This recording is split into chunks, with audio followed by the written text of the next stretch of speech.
తాకట్లో ఉన్న మీ బంగారాన్ని విడిపించి ఆ రోజు ఆన్లైన్ రేటుకి కొంటాం. Sharma gold company.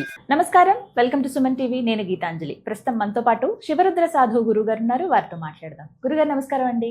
నమస్కారం అమ్మా. మే 12 మహావైశాఖి, వైశాఖ పౌర్ణమి. అసలు ప్రత్యేకించి ఏ పౌర్ణమి అయినా సరే విశేషంగా చెప్తారండి. మరి ఈ వైశాఖ మాసంలో వచ్చేటువంటి పౌర్ణమి గురించి తెలియచేయండి. చాలా విశిష్టత ఏమిటి? పౌర్ణమి గురించి మనం ఎక్కువ శాతం నేను తెలిసి 3-4 సార్లు చెప్పాను. అవును పౌర్ణమి గురుగారు. అమావాస్యలు ఉమ్, ప్రజలతోనే మాట్లాడతాము. ఉమ్, ఒక యాంకర్ లా కాకుండా ఇప్పుడు మీరు కూడా ప్రజలే కాబట్టి అలాగే.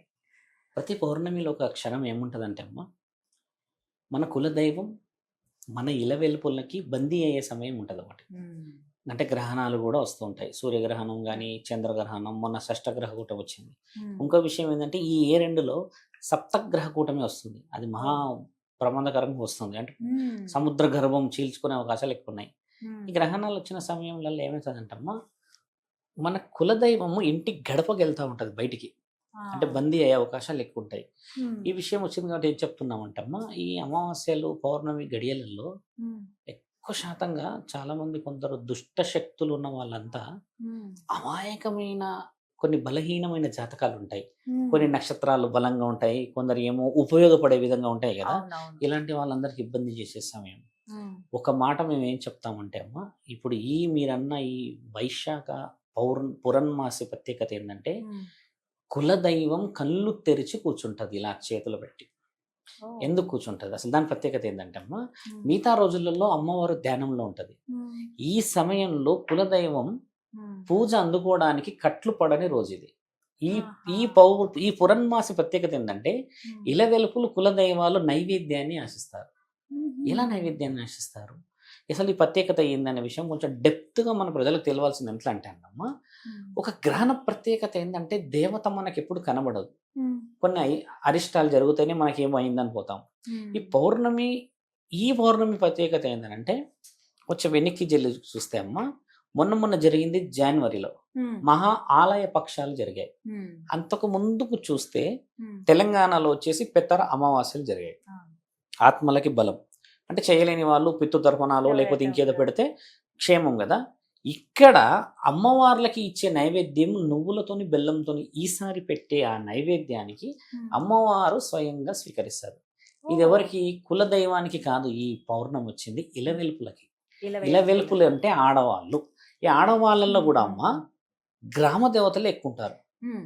కనకాల కట్టమైసమ్మ, పెద్దమ్మ తల్లి, ముత్యాలమ్మ తల్లి, పోచమ్మ తల్లి. పోచమ్మ తల్లి, మళ్ళీ ఎర్రపోచమ్మ తల్లి, సరస్వతి మాత, లక్ష్మీమాత, పోలేరమ్మ, ఉప్పాలమ్మ. అంటే మన గ్రామ దేవతల్లో కట్టమైసమ్మ నుంచి మైసమ్మ తల్లి దాకా ఉన్నారు. అంటే పలు రకాలు. ఉమ్. ఇప్పుడు కొంచెం పైకి వెళ్ళి చూస్తే భద్రకాళి, ఉమ్. ఉజ్జయిని, ఉమ్. ఇలాంటి వాళ్ళందరూ ఏంటంటే వీళ్ళు అమ్మల స్థాయి నుంచి, వీళ్ళు బిడ్డల స్థాయి నుంచి వీళ్ళు అమ్మల స్థాయిలు, అమ్మల స్థాయి నుంచి జగన్మాత స్థాయిలు శక్తిపీఠాలు. ఉమ్. అంటే రేణుకామాత కూడా శక్తిపీఠమే. ఉమ్. అమ్మవారిది ఒక దగ్గర పీఠం ఉంది, ఉమ్. చాముండేశ్వరి పీఠం ఉంది ఒక దగ్గర. ఉమ్. ఇట్లా పీఠాలకు ఉండే పూజలు నియమ నిబంధనలు వేరైతే, ఉమ్. నీ ఇంట్లోనే నీ పక్కన ఉండేది ఇలవెలుపులు.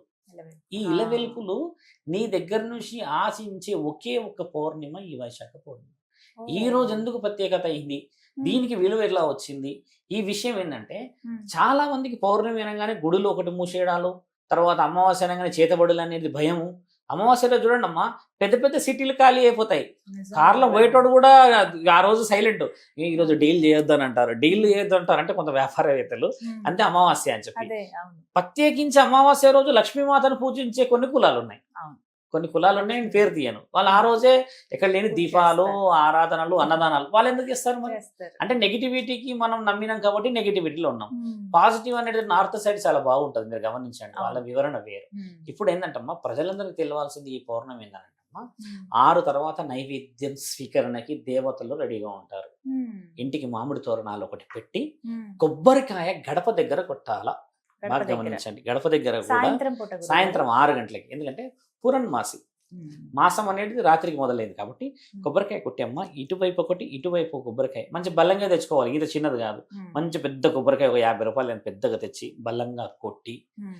పసుపు కుంకుమ వేయవాలండి. అందులో ఉమ్. వేసి ఒక నిమ్మకాయ మంచి బలంగా తెచ్చి ఇటొకటి కోసి పెట్టి ఉమ్. దానిపైన 2 హారతి కర్పూరాలు పెట్టి ఉమ్. ఏం చేయాలి, ఒక నల్ల క్లాత్ మన దగ్గర ఇంట్లో ఇలాగా ఉంటుంది, జాకెట్ క్లాత్స్ ఉంటాయి కదా, దాన్ని ఒక ట్రయాంగిల్ టైప్ కట్ చేసేసమ్మా, ఎడమ చేతిని ఎడమ కాలు పెట్టి కాల్చి దానికి వచ్చిన డస్ట్ ఉంటుంది కదా, ఎలా నల్లది కాళ్ళకి బూడిద అవుతుంది కదా, ఆ బూడిదని మన ఎడమ కాళ్ళకి పెట్టుకొని కుడి కాళ్ళు లోపలికి పెట్టి వెళ్తే అమ్మ నీతో పాటు అమ్మవారు వస్తుంది ఇంట్లోకి. ఎంత వివరంగా రాసి ఉంది ఇది శాస్త్రం. పెద్ద పెద్ద పీఠాధిపతులు మతాధిపతులు వాళ్ళ శిష్య బృందాలకు చెప్తారు కూర్చొని. అందరిగా శివరుద్ర సాధు అంటే ఛానల్ ఉన్నాడు కానీ అందరూ ఉన్నారుగా. ఇప్పుడు శ్రీమూర్తులు చాలా మంది చెప్పే విషయాలు ఏంటంటే మన ఇలవెల్పులను ఎలా తెచ్చుకోవాలి. ఇప్పుడు ఈ గుమ్మం దగ్గరమ్మ ఆ విధంగా పూజ చేసే వాళ్ళు ఎవరు స్త్రీలే చేస్తారు. వాళ్ళ కాళ్ళకి పసుపు పెట్టుకొని చేతులకి పసుపు ఉండి మంచిగా తలంటూ స్నానాలు చేస్తాం. పౌర్ణమి అనగానే స్నానాలు చేయాలి మనోళ్ళు, అదొక భయం కదా. అలా కూడా ఉదయం స్నానం చేసి సాయంత్రం పెట్టే ఆ దీపానికి ఎంత ప్రత్యేకత. ఇంట్లోకి వచ్చే 4 రకాల పువ్వులు. మన దగ్గర పూజ 5 రకాల పువ్వులతోనే చేయాలి. ఎప్పుడు ఒక రకం పువ్వు చేయదు, ఒక రకమే పెడతారు. పెడితే ఇక చామంతిలే ఉంటాయి, మన పెడితే బంతిలే ఉంటాయి. బంతి పువ్వు పూజకు పనికిరాదు. ధర్మశాస్త్రాల ప్రకారంగా బంతి పువ్వు వచ్చేసి కేవలం గుమ్మం దగ్గర ఉంటది, రెండోది శవం దగ్గర ఉంటది. మీరు గమనించండి. ఇప్పుడు అంటే అది అలంకరణ అంతే. అది ఇప్పుడు మనం ఏం చేయాలి, 20 రూపాయల పువ్వులే 5 రకాలు తెచ్చేసుకున్నా ఇస్తారు కదా. అలా ఇంట్లో పెట్టి ఒక దీపం, మన కులదైవంలో 2 రకాల దీపాలు ఉంటాయమ్మా. ఒకటేమో అఖండ జ్యోతి ఇలవెల్పులకి ఇస్తాం, రెండోది ఏంటంటే 2 జ్యోతుల జ్యోతి పరమశివుడికి ఇస్తాం. అయితే ఇందులో వివరణ చెప్తాను నేను. ఎలా అంటే ఇప్పుడు 2 మాణిక్యాలు పెడతాం కదా తల్లి, ఇలాగా పెట్టినప్పుడు 2 ఒత్తులు పెడతాం, పెట్టి వెలిగిస్తాం. ఇలా కొంచెం హైట్ ఉంటాయి, కొద్ది హైట్ లో పెడతాం. పెట్టినప్పుడు వీటికంటే కొంచెం డౌన్ లో, అంటే కొంచెం డౌన్ లో అంటే కొంచెం పెద్దగా పొర మీద పెట్టి ఆ దీపం హైట్ వచ్చేటట్టు వెలిగించాలి. దాన్ని దూరం నుంచి చూస్తే ముక్కంటి కనబడతాడు, శివుడి 3 కన్నులు కనబడతాయి. అలా దీపం పెడతలేరు ఈ మధ్య. నేను అనేది ఏంటంటే ఇక్కడ ఒక దీపం, ఇక్కడ ఒక దీపం, ఇలా పెట్టేస్తారు అటు లోపలికి. అమ్మవారికి వెలుగు కాదు, నీ ఇంటికి వెలుగు దీపం. ఇటువైపు ఒత్తులు పెట్టాలి. ఇంత వివరంగా ఉందా లేదా? ఇటు పెట్టడం ఏందమ్మా ఒత్తులు? దేవుడికి అన్నట్టుగా అటు పెడతా. అటు కాదు, ఇటువైపు దేవుడు ఉన్నాడు. ఆయన లేడా? చీకట్లో ఉన్నాడు, గాలి లేకున్నా ఉన్నాడు, గ్రహాంతర వాసుల దగ్గర కూడా ఉన్నాడు దేవుడు. ఆయనకి నీవేంది వెలిగించేది? నీ ఇంటికి వెలిగియాలంటే ఆయన కనబడాలా వద్దా? నా పిల్లలు ఎక్కడ ఉన్నారని. ఇంత వివరంగా ఉందిగా. ఇదంతా ఎందులో రాసింది తెలుసా అమ్మ? సౌందర్య లహరిలో రాసింది. సౌందర్య లహరి ఎవరు రాశారు? జగద్గురు ఆది శంకరాచార్యులు రాశారు. ఇంత వివరంగా దేవి పురాణం ఉందిగా. మనం ఎందుకు చదువుకోము అంటే చెప్పేవాళ్ళు లేరే, వినేవాళ్ళు తక్కువ మంది. ఇప్పుడు 55 ఏళ్ళు ఉన్న వాళ్ళే వింటారు. కోడళ్ళు వినాలి, పిల్లలు వినాలి. దీపాలు అలా దగ్గరికి పెట్టి వెనకాల వేటు పెట్టిన ఆ దీపాన్ని ఒకసారి చూసి అప్పుడు తల కిందికి వేస్తే అమ్మ ముక్కంటియే కదా దానికి ప్రత్యేకమైన వాడు. సమస్త సృష్టి లయ కారకుడైన. లయ అంటే ఏం తెలుసా అమ్మ? లయాన్ అంటే మనల్ని ఫీల్ అవుతారేమో. లయాన్ అంటే నీ పల్స్ అమ్మ. లయ అంటే తెలుగులో నీ పల్స్, ఇంగ్లీష్ లో మాట్లాడితే నీ న్యూరాలజికల్ సిస్టమ్ యాక్టివేట్ చేసింది మహాముఖండి. లయకారకుడు అని అంటారు. ఆయన అంటే చలనం. ఇప్పుడు ఆయన చలనచిత్రాలకి అధిపతి అయిన ఆయననే డైరెక్టర్ కి గౌరవిస్తలేం. ఇక్కడ మనం హీరో హీరోయిన్స్ కి గౌరవిస్తున్నాం. మనం ఇక్కడ చేయాల్సిన ప్రత్యేకత చెప్తున్నా. ఈ పౌర్ణమికి ఇలవెల్పు ఇంట్లోకి వచ్చి 12 నెలలు ఉంటది. మళ్ళీ ఒకసారి ఎంట్రీ ఇచ్చిందంటే అమ్మ బయటికి పోదు. అలా నమ్మాలి. ఇప్పుడు లేడా ఇంట్లో దేవుళ్ళు లేరా అనడానికి లేదు. దాంట్లో మన మహనీయులు, మనం వీళ్ళకి చెప్పేది ఏంటంటే ప్రేక్షక మహనీయులకి ఇలవెల్పులకి కట్లేసుకుంటున్నారు తిరిగి. అమ్మవారు వచ్చింది అని అంటే ఒక కడియం వేసేస్తున్నారు ఇక్కడ, నడుముకు తాయతలు కట్టేసేస్తున్నారు ఇక్కడ. వాళ్ళకి ఇంకేదో చేసేసి జడలు కడుతున్నాయంటే గుండ్లు వేసేస్తున్నారు. నువ్వు ఈ బట్టలు వేసుకోకూడదని చెప్పేస్తున్నారు, పసుపు రాయకూడదని చెప్పేస్తున్నారు. దేవతకి ఇష్టమైన అలంకరణని ఆపడానికి మన శరీరాలు సరిపోతాయమ్మా. అలా చేసుకోవడం వల్ల అమ్మ ఆగ్రహం వ్యక్తపరిచి ఆ ఇంట్లో మరణాలు, డబ్బు నష్టం, అనారోగ్య పరిస్థితులు, ఎక్కడ పోయినా ఒక పని కాదు అని ఎంతమంది ఫోన్లు చేస్తారు తెలుసా? ఏం జరిగిందమ్మా అంటే ఫలానప్పుడు ఫలానా వచ్చేది, ఇప్పుడు నాకు వస్తలేదు, ఇప్పుడు చేస్తలేదు. అంటే ఏం జరిగిందనంటే ఫలానా వ్యక్తుల ద్వారా ఇలా జరిగిందనంటే. దేవతా విషయాలు ఎట్లా ఉంటాయంటే అమ్మా ఆమెకు తెలియనిదా? ఏది ఎవరికి చేయాలో తెలుసు కదా. సర్వాంతర్యామిగా మనం వేస్తున్నాం ఒక క్వశ్చన్, ప్రశ్న, జవాబు. కాబట్టి ఏంటంటే వైశాఖ పౌర్ణమి ప్రత్యేకత 6 గంటలకు మొదలవుతుంది. ఆ పూజా నియమ నిబంధనలు. ఎందుకంటే చూడండి ప్రత్యేకత అమ్మ. పండగ ఊర్లో వాళ్ళు అందరూ చేసుకుంటారు, కానీ వైశాఖ ఈ మీరన్న పురణ్మాసి ప్రత్యేకత ఏం తెలుసా తల్లి? మనమ్మ మన కోసం ఆశించి మన ఇంట్లోకి వస్తుంది. ఎంత వివరంగా ఉంది. నువ్వు ఏమి ఇస్తావు? సంవత్సరంలో ఒక రోజు పూజ. ఇక్కడ ఆ రోజు పితృతర్పణాలు పెట్టినా స్వీకరిస్తారు. మళ్ళీ ఇది కూడా ఉంది అందులో. ఎట్లా, ఏ విధంగా అంటే కొన్ని స్పెషల్ డేస్ లో అప్రూవల్స్ వస్తాయి చూడండి, అప్పుడప్పుడు సడన్ గా. ఇది అలాంటి అప్రూవల్ అనమాట. కొన్ని ఉంటాయి అకాల మరణాల్లో చనిపోతారు. నేను మొన్న పూజకి వెళ్ళా అమ్మ, ఊరు పేరు చెప్పను. 17 years కి అమ్మాయి చనిపోయింది. అమ్మాయి రోజు కలలో వచ్చి భయపడుతుందంట, ఏడుస్తుందంట, అమ్మ ఎవరో ఎంబడిస్తుంటే అంటుందని వాళ్ళ పేరెంట్స్ ఫోన్ చేస్తే నెక్స్ట్ డేనే పూజకి వెళ్ళిన. ఇలాంటి కొన్ని పూజలు ఎలా ఉంటాయంటమ్మా, ఇంటికి పోయిన తర్వాత పేరెంట్స్ వాళ్ళు ఇప్పుడు ఏమన్నారు, నిద్ర పడుతుంది స్వామి 3 రోజుల నుంచి 4 రోజుల నుంచి అంటుంది కదా, ఇలాంటివన్నీ ఇలవెలుపులు లేని చోట జరుగుతాయి. అలాంటి వాళ్ళని మనం ఇంట్లో కూర్చోబెట్టుకోవాలి. విగ్రహారాధన చూడండి, అందరి ఇండ్లలో చేయకూడదు, కొందరే విగ్రహం పెట్టుకుంటారు. శ్రీచక్రం ఉంటుంది, శ్రీచక్రం గురించి నేను మరోసారి వస్తాను. శ్రీచక్రము ఇంత హైట్ పెడుతున్నారమ్మా ఇంట్లో, ఇంత హైట్ శ్రీచక్రం అర్హత లేదు. బొట్టన వేలు దాటకూడదు శ్రీచక్రం, బొట్టన వేలు దాటితే నీకు ప్రమాదమే. ఇక శ్రీచక్రం పెట్టకూడదు అసలు. శ్రీచక్రం అమ్మా అది, అసలు ఆ శ్రీచక్రానికి ప్రత్యేకత ఏంటి? ఆ శక్తిని తట్టుకునే శక్తి ఉందా మనకి? అందుకనే శ్రీచక్రాన్ని పెట్టేది కూడా దేవాలయాల్లోనే. ఒకరోజు మాట్లాడుతుంది గంట టాపిక్. అలా కొన్ని ప్రత్యేకమైన రోజులు ఇవి. మీరు చూడండి, చాలా ఖచ్చితంగా మీరు ఏం ఎక్స్పెక్టేషన్ వచ్చి పౌర్ణమి అనగానే ఇంకేదో ఉంటది పూజ, ఆ రోజు దేనో గొర్రెనో బర్రెనో లేపాలి. ఈ రోజు ప్రత్యేకతనే ఇది. ఇది ఎందుకు తెలుసుకోకూడదు? అది తెలుసుకోవడం వల్ల ఏమవుతుందంటే, నా పరమాత్ముడు, నా భగవంతుడు, నా పూర్వీకులు నాకు ఏమి ఇచ్చారు, ఇది కదా నీకు ఇచ్చింది, ఇది కదా మనం చేయాలి. ఇప్పుడు చూడండి, యావత్ తెలంగాణ ప్రజలంతా బోనాల పండుగ అనగానే ఏమి అలంకరణ వస్తుందమ్మా. నేను అనేది ఏంటంటమ్మా, ప్రతిరోజు బోనాల పండుగ కావాలి మన ఊర్లో. ఆ ప్రత్యేకత ఎప్పుడు వస్తుంది? నువ్వు గెలిచినప్పుడే, నీ ఇంట్లో నీవు గెలిచినప్పుడే వస్తుంది. కాబట్టి సర్వజనులు నిజంగా సుఖంగా ఉండాలని దేవుడు రాసిన శాసనం అది. ఏదో గురువో లేకపోతే ఎవరో మంత్రంగాడో అన్నది కాదు అది. పరమాత్ముడు అందరూ మీరు సుఖంగా ఉండాలని చెప్పేసి ఇంకా శ్మశానంలో కూర్చొని ఉన్నాడు ఆయన. కాబట్టి అలాంటి ప్రత్యేకమైన స్థితిగతులు మనం అనుభవించకపోతే నిజంగా ఇది మీరు అన్నట్టుగా ఆ పురన్మాసికి విలువరాదు. ఆ పౌర్ణమికి ఎంత ప్రత్యేకత చెప్పండి. ఒక్క మాట అడుగుతాను గురుగారు, ఇలవేల్పులు చాలా మంది అంటారు మాకు తెలియదండి, ఇలవేల్పులు ఎవరో అనేది చాలా మంది అంటూ ఉంటారు. మరి ఎలా తెలుసుకోవాలి? ఇలవేల్పులు చాలా మంచి ప్రశ్న అడిగారు. కొంచెం డీప్ చెప్తే, ఇలవేల్పులు మన అత్తగారు చెప్పాలి మనకి. నీ పెనిమిటి తాతలు ఎవరికైతే బోనాలు ఎత్తుతారో, బోనాలని కాదు వేరే వేరే వాళ్ళు కూడా గ్రామ దేవతలే ఉంటాయి, ఆవిడే నీ ఇలవెల్పులు. ఇక్కడ ఇలవెల్పులు ముమ్మాటికి మోసం ఎవరు చేస్తున్నారు తెలుసా? నాకు దుర్గామాతని దేవుళ్ళు సినిమాలో చూసినాక ఆమె త్రిశూలం పట్టుడు నచ్చింది, ఇక నేను దుర్గామాతను పూజిస్తా అంటారు. ఇది చేస్తున్న పొరపాటు. నాకు కలకత్తా మా అమ్మ వెళ్ళినప్పుడు కాళీమాత రూపం నేను చూసి నచ్చా, ఇక నేను పూజించుకుంటా. వరంగల్ భద్రకాళి మాతను నేను చూశాను, నాకు నచ్చింది, నేను పూజించుకుంటుంటారు కదమ్మా. అక్కడ బెడిసి కొడుతుందమ్మా. నేను ముమ్మాటికి చెప్తా ఛానల్లో ఉన్న ప్రతి ఒక్కరికి, ఇలవెల్పులు వాళ్ళకి తెలిసి కూడా ఏమో నాకు పూజించడం కాదు. ఎల్లమ్మ తల్లిలో బాపనెల్లమ్మ ఉంది, ఓవర్గా ఉన్నవాడు ఏముంటుంది, బాపనెల్లమ్మ మా అమ్మ వాళ్ళకు ఉంది స్వామి, అయితే నేను పూజిస్తాను అంటే, నువ్వు ఎలా పూజిస్తావు అనంటే, నల్ల కోడెన్న కోస్తా, లేదంటే మా ఆయనతో మాంసం అన్న తెప్పిస్తా అని అంటుంది. బాపనెల్లమ్మ అంటే నైవేద్యం తీపి వంటకం, ఆవిడకి పెట్టాల్సింది నువ్వు ఏమిటి, నీకు ఇష్టమైతే దద్దోజనం లేదా పులిహోర, నువ్వు ఏది పెట్టకున్నా పర్లేదు, ఏకంగా తీసుకొచ్చి నల్ల కోడే వస్తుందంట ఆవిడ. నేను మరి అమ్మ ఎట్లా ఆగ్రహాన్ని వ్యక్తపరుస్తుంది నీకు? ఈ పంత వస్తుంది స్వామి, ఇందులో గుచ్చినట్టు అవుతుంది నాకు అని అంటే, మరి ఇంకా నీకు గుచ్చినట్టు అవుతుంది. చాలా మంది త్రిశూలు పెట్టి లేపుకొని పోతారు కూడా. ఇది మనం తప్పు చేయకూడదు. ఇది ఎందుకు చెప్తలేరు గురువులందరూ అంటున్నా నేను. అత్తలకు ఎందుకు తెలియదు? ముమ్మాటికి అత్తలకు తెలుసు, అబద్ధాలు ఆడతారు అత్తలంతా. నేను చెప్తాను, ధర్మంగా చెప్తా. అత్తలంతా వయసు ఎంత ఉంటుందమ్మా? ఇప్పుడు ఉదాహరణకి నాకే అత్త ఉంది అనుకోండి, నా భార్యకి 30 ఏళ్ళు అంటే మా అత్తకి 50 ఏళ్ళు ఉండొచ్చుగా. 50 ఏళ్ళ కింద దేవుళ్ళకి విలువ లేదమ్మా? ముమ్మాటికి విలువ ఉంది, అప్పుడు ఇంకెక్కువ ఉంది కదా. తెలియదంటే ఈవిడ అబద్ధం ఆడుతుందని అర్థం. అంటే ఏమని అర్థమవుతుందంటే, ఈవిడ ఇట్లనే ఎక్కడో చూసి మా ఆయన గారిని ఊహించుకొని వచ్చేసి నేను ఇదే పూజిస్తా. ఇది తప్పు, ముమ్మాటికి తప్పమ్మా. నీ కులదైవాన్ని నువ్వు గడప బయట పెట్టేసేసి, నీకు ఇలవెల్పు కాకుండా, నీ దేవాది దేవతల అనుమతి లేకుండా, ఋషి పరంపర విలువ లేకుండా, నీ వంశ ఆదిబీజం గౌరవం లేకుండా ఎలా పూజిస్తావు ఇంట్లో? ఆ దేవత అందుకుంటుందా తల్లి? మానవ జాతి కాబట్టి మనం తప్పు చేసినా కూడా ఒకరినొకరిని నువ్వా నేనా అనుకుంటాం, కానీ దేవతలు అలా చేయరు. అర్హత లేనిది వాళ్ళు లోపలికి రారు.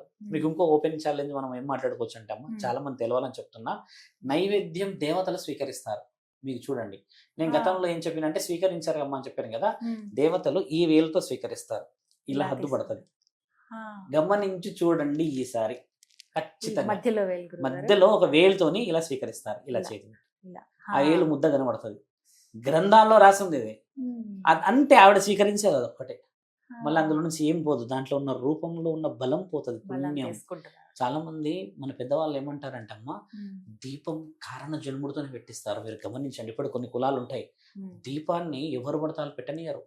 గడప లోపటికి మనం కాళ్ళు కడుక్కోకుండా వస్తే చాలా సీరియస్ అయిపోతారు వాళ్ళు. అలా ఎలా వచ్చావు లోపలికి, నువ్వు అక్కడ కూర్చో, ఎవడివి నువ్వు అని ఇంత పెద్ద సీన్ క్రియేట్ చేసే వాళ్ళు ఉన్నారు. ఎందుకంటే వాళ్ళు ప్రత్యేకంగా కొన్ని ప్రత్యేకమైన అనుభవాలన్నీ వాళ్ళ మనసులో పెట్టుకుంటారు. అన్ని చెప్పాల్సిన అవసరం లేదు కదా. ఇప్పుడు నైవేద్యంలో చూడండి, ఇప్పుడు నైవేద్యం కొంచెం భ్రష్టు పట్టింది కదమ్మా. ఒకప్పుడు నైవేద్యం మినిమం 3-4 వంటకాల్లో పెట్టేవాళ్ళు. పెట్టినప్పుడు ఏమవుతుంది, ఒక వంటకం ప్రత్యేకంగా ఉంటుంది అక్కడ. ఆ వంటకమే అమ్మకి ఇష్టమైన వంటకం. తెలంగాణలో బాగా గమనించండి, దేవాది దేవతలందరికీ అమ్మ నువ్వు మంచిగా చాలా తెలివిగా పోతే అమ్మ బగారన్నము యాటకూర ఇష్టం గ్రామ దేవతలకి. ఏట అదే మాంసాహారం కదా. కొంచెం పైకి వెళ్దాం ఇప్పుడు, ఇంకేం ఇష్టం ఉంటుంది తెలుసా అమ్మవార్లకి, బాగా గమనించి డీప్కి వెళ్తే పరమాన్నం. ఇవి రెండే పెడతారు. ఇక మిగతాది ఇక నీ ఇష్టం. ఈ రెండు పెడతారు కదమ్మా. ఇప్పుడు పెట్టే పరమాన్నంలో ఇప్పుడు పెట్టే దాంట్లల్లా విలువ లేదు. ఎలా పెట్టాలి దేవతకి ఇస్తా సారా, ఇలా లేపుకొచ్చి ఇలానే పెట్టాలి భోజనం. 2 ఇస్తరాకులు పెద్దగా పెట్టి నిండుగా చేసి పెడితే ఎంత కళ. అది పెడతలేరు. చిన్నగా ఒకటి అక్కడ పీసు ఇక్కడ ఒకటి పెట్టి ఇక ఒకటే ఊపుతుంటారు ఇక దీపం పెట్టి. స్వీకరిస్తారా? అది మనమే తింటాం. పోయాలి. అదే శాసనం ఉంది కదా. చిన్నప్పుడైతే చూసినాం కదా, ఇప్పుడు నీకు ఓపిక లేదు. కానీ మన అమ్మ నాన్నలు పెట్టింది వచ్చి చూసినాం కదా. ఇప్పటికీ మా అమ్మ కూడా అదే అంటది, నిండుగా పెట్టమని చెప్పి అంతా అందులో పెట్టి అది మళ్ళీ మనమే తీసుకుంటాం కదమ్మా. దాన్ని మైక్రో లెవెల్గా అబ్జర్వ్ చేస్తే అందులో చేతి ఇలా పెడుతుంది అమ్మ. అందుకని పాలు కూడా పెడతారు. ఈ నైవేద్యాల్లో సున్నితమైన నైవేద్యాలు పెట్టాలి. పెడితే ఏమవుతుందంటే గుర్తు కనబడుతుంది మనకి. పాల మీగడ, తర్వాత మజ్జిగ, తర్వాత తేనె, వెన్నె, ఇలాంటి వాటి మీద కనబడుతుంది అంటారు. ఇదంతా వివరంగా ఉందమ్మా పూజ కదా. చాలా మంది ఎంతో పారవర్షంగా అంతెందుకు ఓపెన్ గా చెప్తున్నాంగా. తిరుపతి ఉందిగా, తిరుపతిలో పురోహితుడు చెప్పాడు నాకు ఇది ఓపెన్ గా. స్వామి వారికి వెళ్తుంది ప్రత్యేకమైన వంటకాలు ఏదో ఉన్నాయి అవి. అవన్నీ వెళ్ళినప్పుడు అంట స్వామి తిన్నట్టు గుంత పడుతుందంటమ్మా. మీరు మళ్ళీ రివైజ్ చేయొచ్చు అందులో. అంటే మరి అది నిజంగా అందా ఆ ప్రసాదం అంత తీయగుంటది? ఒక్క మాట ఆలోచించండి, ఎంత తీయగుంటదమ్మా ప్రసాదం. ఎందుకు మన ఇంట్లో చెయ్యమా లడ్డులు? కాబట్టి ఇవన్నీ ఎంత మంచిగా ఉంటాయంటే మాట్లాడడానికి పాటించరు మన వాళ్ళు. పుణ్యం ఎడికని వస్తుందమ్మా. మరి చివరిగా మరి ఒకవేళ ఇంకా తెలియలేదు అనుకోండి, ఒకవేళ అమ్మ పేరు అత్తగారు లేకనో చెప్పకనో మేము ఉన్నాముగా చెప్పడానికి కొన్ని పరీక్షలు ఉంటాయి, వాటిని బట్టి చెప్తాను నేను. అమ్మవారి కళల్లో కనబడుతూనే ఉంటుంది తల్లి, అబద్ధం చెప్తారు కానీ. కలశం కనబడితే దుర్గామాత, తులసి చెట్టు కనబడితే లక్ష్మీమాత, ఒక పొట్టేలు కనబడితే నరసింహస్వామి, సింహ రూపంలో కనబడితే లక్ష్మీ నరసింహస్వామి, సింహం నడుచుకుంటూ పరిగెత్తుకుంటూ వచ్చిందనంటే తండ్రి ఆవేశం మీద ఉన్నాడు అని. శివలింగం శంకు కనబడుతుంది. తండ్రి వచ్చేసి శ్మశాన రూపంలో శ్మశానం కనబడుతుంది. మన వాళ్ళు సావనంగానే భయపడి నెక్స్ట్ డే ఫోన్ చేస్తారు, రాత్రి సావు కనబడ్డదు స్వామి అని. అంటే నేనేమంటా అంటే మంచిదయ్యా, శివుడు కనబడ్డట్టు పెళ్లి కనబడకూడదు. ఇలా ఇంట్లో ఇస్తూనే ఉంటారు అమ్మ వాళ్ళందరూ. ఒక అమ్మ ఉన్నది నా పక్కన, చాలా విషయాలు మాట్లాడుతుంది ఆవిడ. ఏమన్నదంటే, నాకు తుల్జా భవాని అంటే ఇష్టం స్వామి, కానీ నాకు ఎప్పుడు చూసిన కలలో మా ఇంటి ఇలవెల్పుని మా అమ్మ వాళ్ళు పూజించే దేవుడే వస్తాడు అని అడిగాను. మీ అమ్మ వాళ్ళు ఎవరిని పూజించేవాళ్ళు, అసలు ఏ విధంగా పూజించేవాళ్ళు అంటే మా గ్రామ దేవత. మీ గ్రామ దేవత ఎవరు? మైసిగండి మైసమ్మ.